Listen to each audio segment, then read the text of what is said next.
P C world news की team cantonment के इंतखाबात का जायज़ा लेने रावलपिंडी पहुंच गई। आइए आपको लिए चलते हैं रावलपिंडी, जहां वार्ड नंबर 1 में अवामी राय और जमात इस्लामी के उम्मीदवार मोहम्मद अयूब खान से एंकर गुलाम दस्तगीर खुसूसी इंटरव्यू कर रहे हैं। अस्सलाम वालेकुम नाज़रीन, आप देख रहे हैं पीसी वर्ल्ड न्यूज़ और पीसी वर्ल्ड न्यूज़ की टीम जो है इस वक्त रावलपिंडी में मौजूद है। जी, रावलपिंडी का वार्ड नंबर 1 है, यहाँ पर कंटोनमेंट के इलेक्शन हो रहे हैं और जमात इस्लामी के प्लेटफॉर्म से यहाँ पे मोहम्मद अयूब खान जो है वो इलेक्शन लड़ रहे हैं। उनका इंतखाबी निशान जो है वो तराजू है। तो हम उनसे चंद सवाल यहाँ से पूछेंगे। पहले तो ये कि वो इलेक्शन में उनका मंशूर क्या है, दूसरा ये कि अक्सर लोगों का तासुर जाता है कि जमात इस्लामी है जो इक़्तिदार में नहीं आती, तो इसकी क्या वजूहत है। ये दो सवाल मैं इनके स्पुर्द करता हूँ। जी अयूब खान साहब, कैसे हैं आप? जी अल्लाह का शुक्र है। सबसे पहले तो मैं आपका टीम का भरपूर शुक्रिया अदा करता हूँ। आपने जो सवाल किए, जहाँ जहाँ जमात इस्लामी पर आवाम ने इत्मीनान की है, तो जमात इस्लामी ने अपनी करदारदगी से, अपनी सदाकत से, मेहनत से काम करके दिखाया।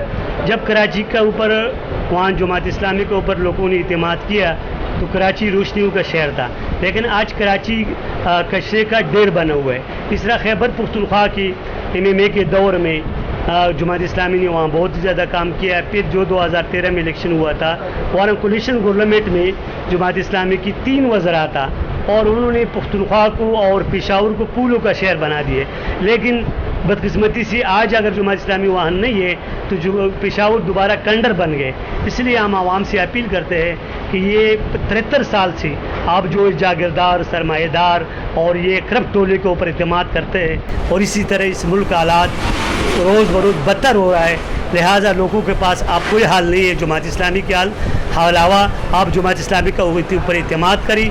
जब भी इस कौम के ऊपर बुरी वक्त आया, ज़लज़ला आया, सैलाब आया, ये कोरोना वायरस, तो जमात इस्लामी ने अपनी खिदमत में सबको करके दिखाया, बग़ैर लालच की हर घर तक पहुँचे, हर घर तक लोगों का मसाइल हल कर दिए। मैं आवाम से अपील करता हूँ कि आप सिराज-उल-हक़ के ऊपर इत्मीनान करें। इंशाअल्लाह इस मुल्क को इस्लामी और फलाही रियासत बनाए, इस्लामी और फलाही रियासत जमात इस्लामी ही बना सकते हैं और जमात इस्लामी के पास वो टीम और वो क़यादत मौजूद है जो इस मुल्क को बहरानों से निकाल सकते हैं। अच्छा अयूब खान साहब, जैसे कि कुछ लोग जो हैं PTI से मुनहर हो गए हैं, 3 सालों की कारकर्दगी उनकी कोई इतनी ख़ास नहीं है और मुल्क के हालात हैं, बारिशों का मौसम था, काफ़ी ख़राब हालात रहे शहरों के, फिर महंगाई बढ़ गई है, तो क्या जमात इस्लामी का मंशूर होगा इस हवाले से इस इलेक्शन में? और क्या अगर अवाम वोट देते हैं जमात इस्लामी को, आप उनका इत्मीनान हासिल कर सकेंगे, उनकी तवक्कुआत पर पूरा उतर सकेंगे?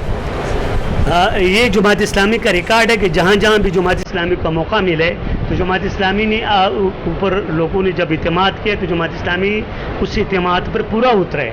और इस वक्त भी जो हमारे बराए नाम कुछ लोग असम्बली में मौजूद है, उनकी करदादगी सबसे आगे है। कराची के जो संद असम्बली में हमारा अब्दुल रशीद साहब है, पख्तूनख्वा में हमारा अनतुल्लाह साहब है, कौमी असम्बली में और सीनेट में जो हमारा अरकान है, उन अरकानों का किरदार अब देख ली, सबसे अच्छा करदादगी उन लोगों की है। और जमात इस्लामी के ऊपर मैं आवाम से अपील करूँगा, आप जमात इस्लामी को मौका दें तो इंशाअल्लाह जमात इस्लामी आपको मायूस नहीं करेंगे। जी बिल्कुल नाज़रीन, इस वक्त मैं मौजूद था रावलपिंडी में वार्ड 1 में, जहाँ पे इलेक्शन हो रहा है। तो उस हवाले से मैंने उनके कैंडिडेट जो हैं जमात इस्लामी के, तराजू निशान है उनका, मोहम्मद अयूब खान साहब, उनसे बात की है। वो कहते हैं कि हम पूरे इत्मीनान हैं और लोगों को हम मायूस नहीं करेंगे अगर लोग हमें सेलेक्ट करते हैं। तो उन्होंने नाज़रीन से अपील की है कि वो लाजमी वोट दें जमात इस्लामी को और हमें इलेक्ट करें। खान साहब, यहाँ रावलपिंडी में कंटोनमेंट के इंतखाबात होने जा रहे हैं, तो इस बार आप किस पार्टी को वोट देंगे और उनके उम्मीदवारों को जितवाएंगे? जी हमने तो बहुत पार्टी दे के, नून लीग और PTI सबको दे के कोई एक भी काम करने वाले हैं। आज इंशाल्लाह अयूब खान खड़े, हम सब जितने फैमिली है, हमारे पड़ोसी है, सब इसके साथ हम खड़े, इंशाल्लाह तराजू को पे वोट देंगे। इंशाल्लाह जिंदगी वो तराजू को देगा। हम सारे माले वाला कटे तराजू को देंगे, जितवाएंगे इंशाल्लाह। दुनिया के हालात जानने के लिए देखते रहिए PC वर्ल्ड न्यूज़ HD।